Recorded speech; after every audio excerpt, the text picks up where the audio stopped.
the button and go.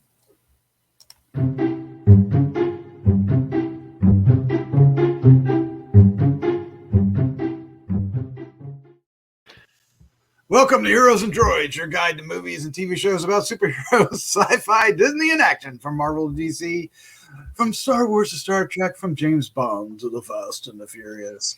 We will review those theatrical films and streaming delights you care about most. And tonight we are reviewing Star Wars: The Bad Batch, Episode 12, Rescue on Ryloth. Yes, I am your host, Doc Rotten. Joining me tonight is Chris Slattery. He is the Slattman. Unfortunately, Vanessa and Christopher G. Moore could not make it this week. They are off filming a film. They are making a movie. Christopher is directing. Vanessa has a role in it, and everything is happening this week. So it is you and I, Chris. It's you and I, Slattman. We're the ones that are holding down the fort. Along with Chopper. Along with Chopper. We got our trusty sidekick with us, right? That's true. Without Chopper, it would all fall down. Or maybe with Chopper, it would all fall down. It's probably all going to fall down. Anyway, all right. So what are we going to... Okay, so we're going to get into episode 12. We're going to do the usual. We're going to give our first impressions. That'll be spoiler-free. Then we're going to get into it all. We won't have our Easter eggs and all that. Maybe Christopher will bring that next week. And then we'll have, unless Slattman, you have some on the fly. And then we'll wrap things up with our final thoughts, our score, and our favorite scene. But what are we talking about? We are talking about Star Wars: The Bad Batch. Episode 12, Rescue on Ryloth. It aired July 16th on Disney+. Directed by Brad Rao and Nathaniel Villanueva. Written by Dave Filoni and Jennifer Corbett. Cast includes the usual cast of characters, and the synopsis is: the Batch is tasked with a dangerous mission. Gross oversimplification, but you know, gross oversimplification. But we kind of have that to look forward to every week with IMDb and their synopsis. Oh my goodness! All right, so Slattman, sir. What was your first impression of this episode? I thought it was fantastic. I thought that every little bit of setup that they did in the previous episode really paid off in this one.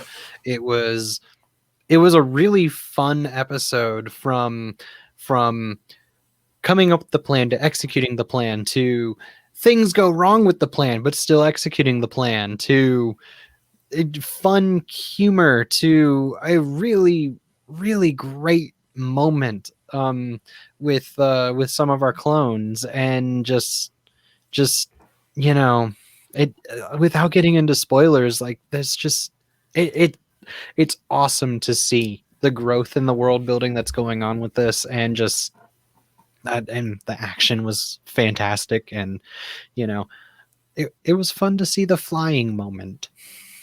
The flying moment is very special, and we're going to be wrestling later for that to be our favorite scene. I'm certain. That is not my favorite scene. Oh, well, all right, dibs.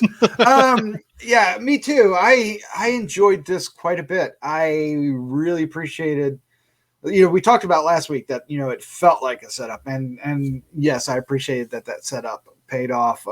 The relationship between Hera and Omega is really what this episode is really about at its core, but there are a lot of things associated with that relationship that this episode was able to explore. Omega's being more of a part of the team, to actually handling like part of the mission on her own, or at least paired with Hera. So there was a lot of really interesting things, to make this work. And she is the crux. Omega was the crux of why, the Bad Batch even took on this mission. Right. So I think this is a very crucial, important episode for the Bad Batch, but I also fear, well, there's also a scene at the end that we'll get into during the spoilers that, will probably set up the last remaining episodes. Crosshair. And I fear the worst. Or maybe it's going to be the best. It's either going to be very sad, or maybe everybody be reunited. I don't know. Does Star Wars work that way? It can. It can. Just because it doesn't happen often doesn't mean that it can't happen. That's true. That's true. Well, let's go ahead and dive into spoilers. Most of the stuff that we would have talked about as far as Easter eggs and whatnot, are very much still in the episode last week. So yeah, that's that I know that you were saying that there's a lot that we can hopefully Christopher can bring some, but you're kind of right that a lot of the Easter eggs, because it takes place on the exact same planet as last week with a lot of the exact same characters. Outside of like a couple new vehicles that we didn't see last week, there's not a whole lot of new, but that really plays into this episode's strengths, because there's some wow moments from like pieces of dialogue. Like one that really hit me hard was when Hera's mother was like, "I've seen how you treat your friends, and I think I'd rather be the Empire's enemy." I did like that line. I did like that line very much. That was really good. It really gives those characters a lot of strength and a lot of fortitude, if you will. I think. Yeah. I was really impressed with that part of it. Yeah, and that's totally something that you could see a strong character like Leia saying too. Yeah. Exactly. It's right to the face of Tarkin, of course. I caught your foul stench the moment I was brought on board. I don't know where to take this really, because this more so than any other pairs of episode, this very much felt like a two-parter, or a one episode split into two, even to the point that this could have been a 1 hour special, one episode, right? Yeah, or a 2 hour special movie, right? What we had these last two episodes is really what it would have felt like if the first episode was split into 3 separate 22-minute episodes. And it really, kind of contrasting with that first episode, it really kind of shows the strength of just doing the long special. But I'm glad that they didn't try to fit this into one 30-minute episode, because I feel like, as much as there are people, including you, that had issues with the first episode, I felt like everything that they planted in that first episode really paid off. Down to we've already mentioned it, but Hera and Omega's relationship that they've already that they established. The Hauser are the internet's new favorite clone outside of Rex. Really planting the seeds for him not really being affected by the chip, and not really following, not really drinking that Empire Kool-Aid. Yeah, but he's still not abandoned his post. He's still there. Is that a good thing or a bad thing? I think that shows that he's loyal to the clones, but not loyal to the Empire. Right, because he didn't want to leave them, which I think was very important, right? It was very important. What do you think that's setting up? Do you think it's setting up anything, or it didn't happen for no reason? Yes, it's setting up something. What it is, I can only speculate. It has to be something to do with some kind of revolution, probably short-lived, unfortunately. It would be pretty great if it happened on Camino, and it was the birth of the rebellion, so to say, or a birth of the rebellion.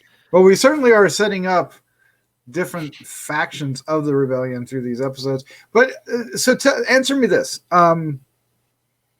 what makes Hauser so special? What makes him stand out among the others?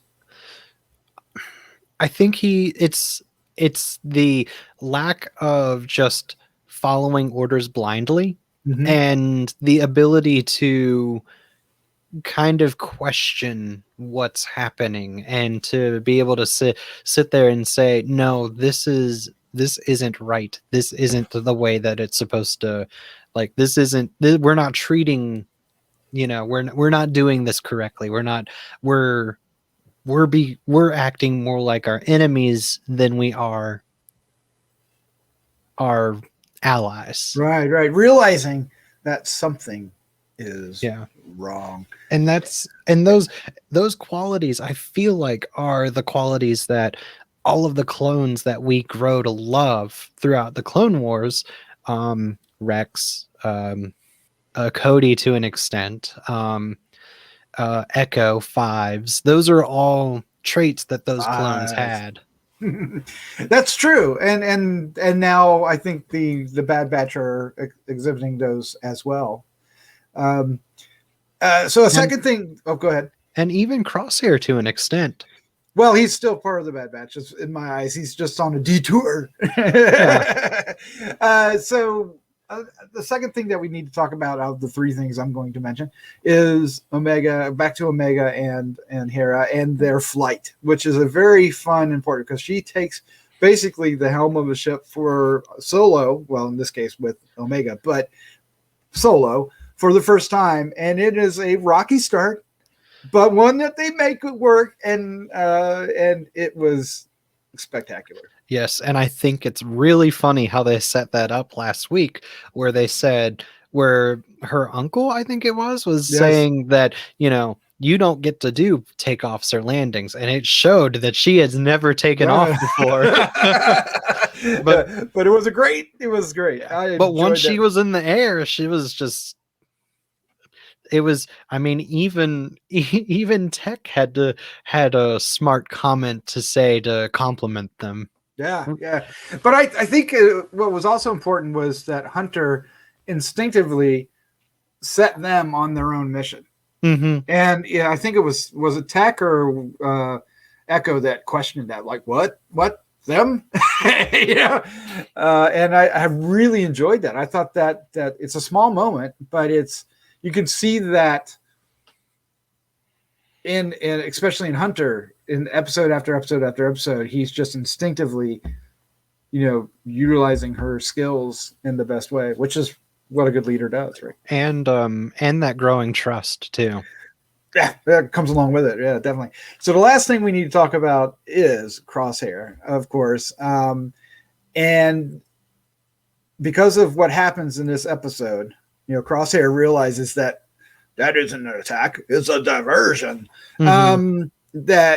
And of course it doesn't help. He doesn't have enough resources to stop them, but he does get permission to go after them, to hunt them down. Yes, and I think that is very crucial for the next few. I don't know if it'll be the next episode, but it definitely is going to be in if not the next episode, the episode after that, and the rest of the episodes. I think we're either gonna get one filler and then 3 back-to-back that's kind of like a 3-parter, or we're gonna get a 2-parter and then a 2-parter. Yeah, and I don't know where they're gonna go. I mean, they have to resolve. I mean, what do they have to resolve, right? They have to resolve Crosshair. He either is going to be freed, or he's going to. Well, there's 3 things that could happen, right? He can be freed. He can totally submit to the Empire, or worst case scenario, pass. Go on to the big Camino in the sky, right? I think he's going to be freed, but I think it's going to come at a cost. I don't think that we've seen Hauser for the last time this season either. I hope not. I don't think we've seen all the characters that we've been introduced to for the last time. I think I'm going to throw it out there that I suspect that the last couple episodes are going to be the formation of the rebellion. You're going to get all the characters from that you have been introduced one by one throughout. The senators, the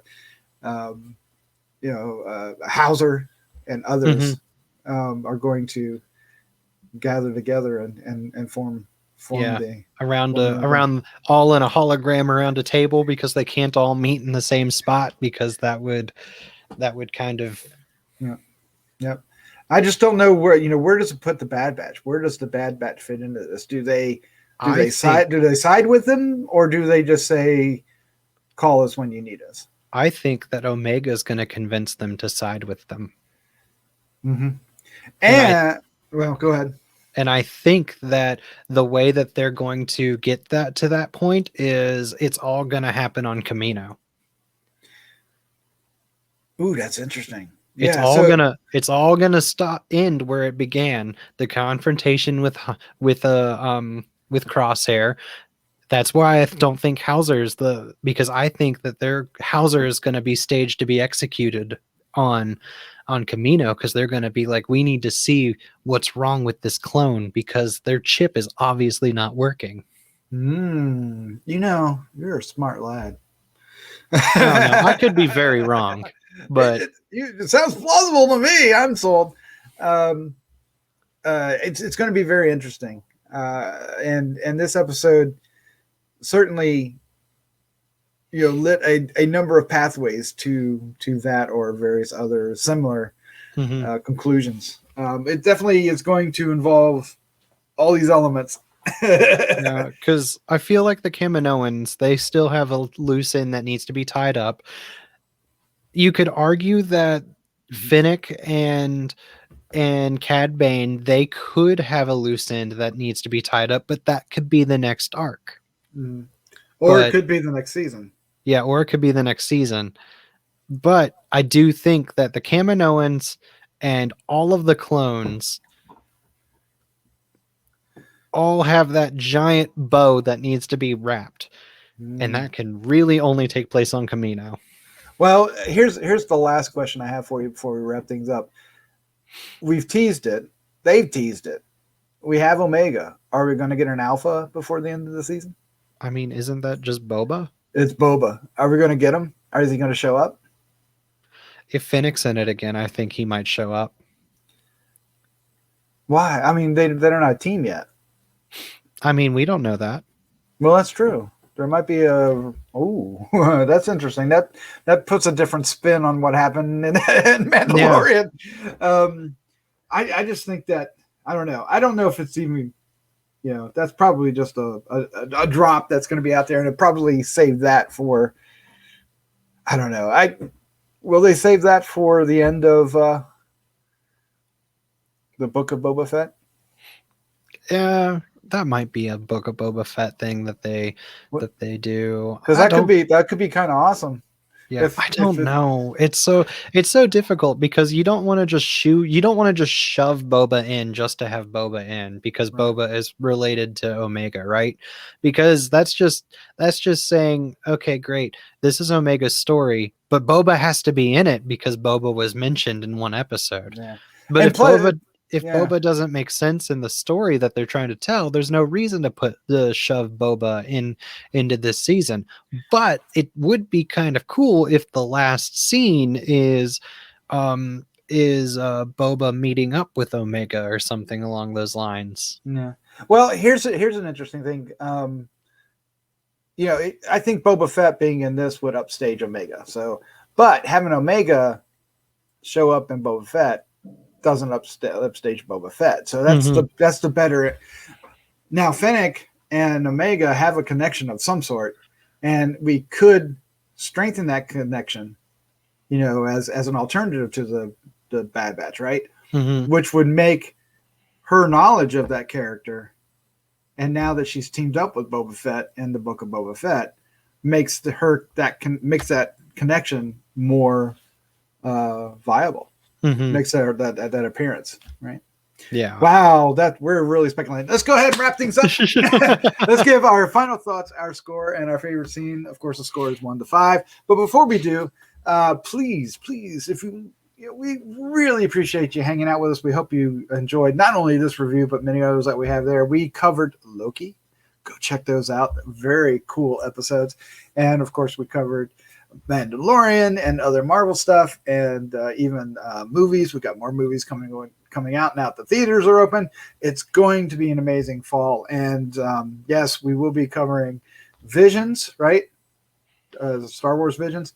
We also have What If that we're going to be doing. And of course, the Book of Boba Fett is at the end of the year. And I have heard rumors of a few surprises coming our way in those months as well.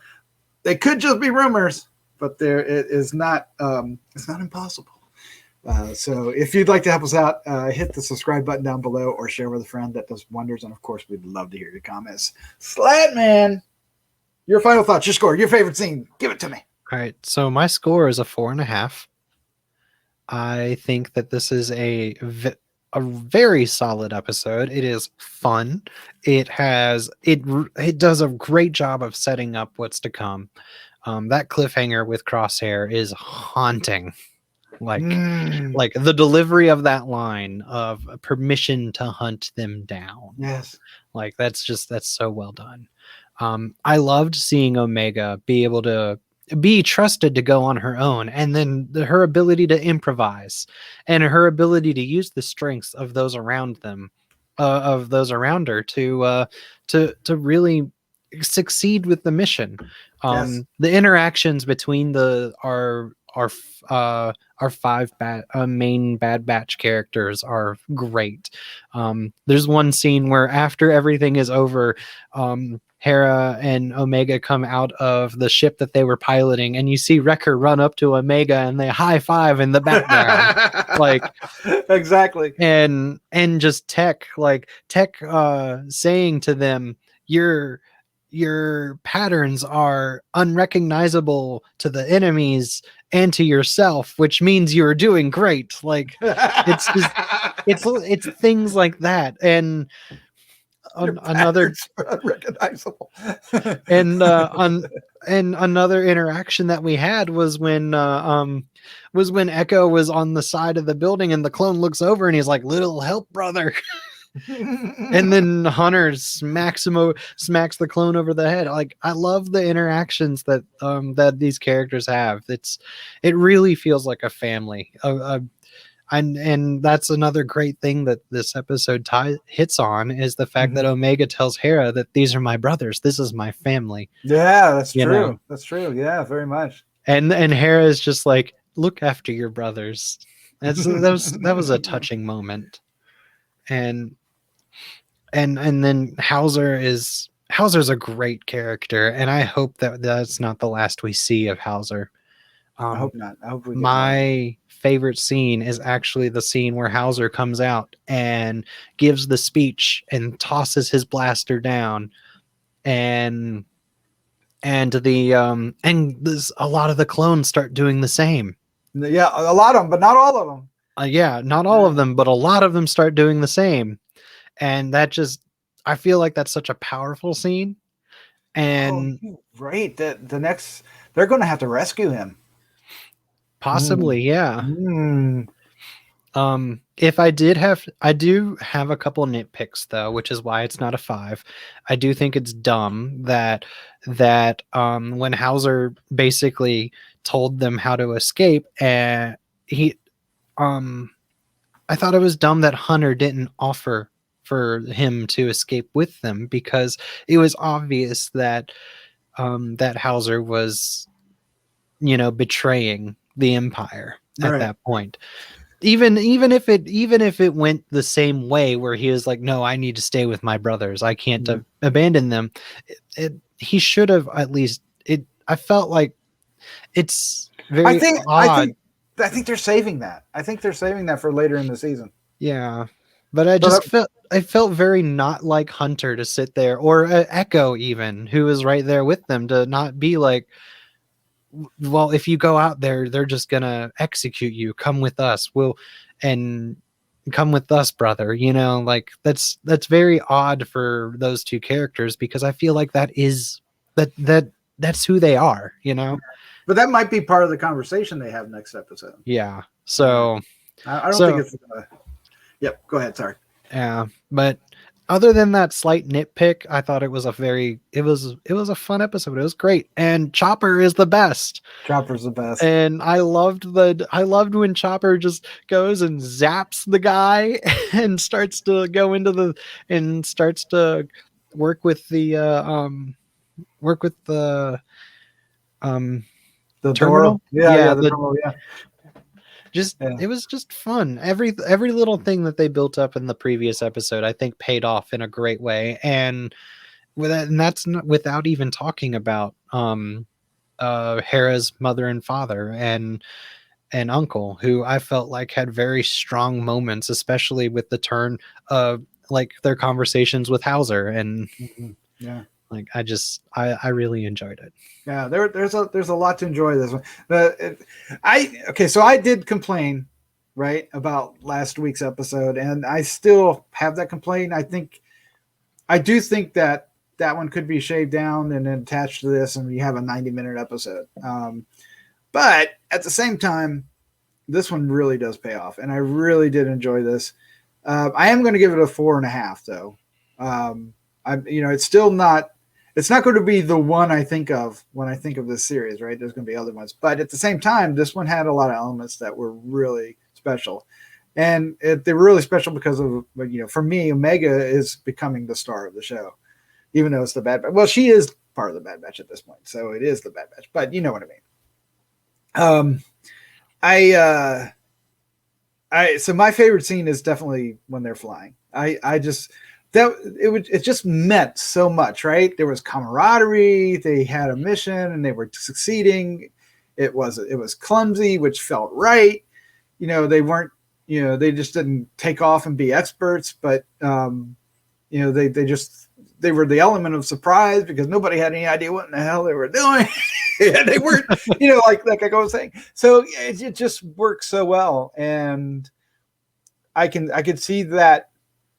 I could see that being in both these characters, that's going to be a part of them forever, and how they react to other people. And you've probably seen that with Hera in Rebels, what we're seeing now, you can see that matured in that show. Of course, there's a lifetime of experiences in between that have made it one way or the other, but it felt more natural this episode than it did last week. But it needed last week to make it feel that way. So, I'm looking forward to, how many more do we have? 4 more? I think 4. Yeah. That was 12, right? And there's 16? That's 12. I know the titles for the next 2. Infested and War Mantle, but I have no idea what they mean. Do you? I have some ideas, but I don't know. But that's the rest of July, so we'll see how that goes. All right, Slattman, thank you, sir, for joining me. I wish the others were here, but this was a great conversation, and you really brought it. Thank you, sir, so very, very much. Oh, well, thanks for having me. I love talking Star Wars, especially with you. We've been doing it for years. Let's go ahead and say good night. Good night. Good night.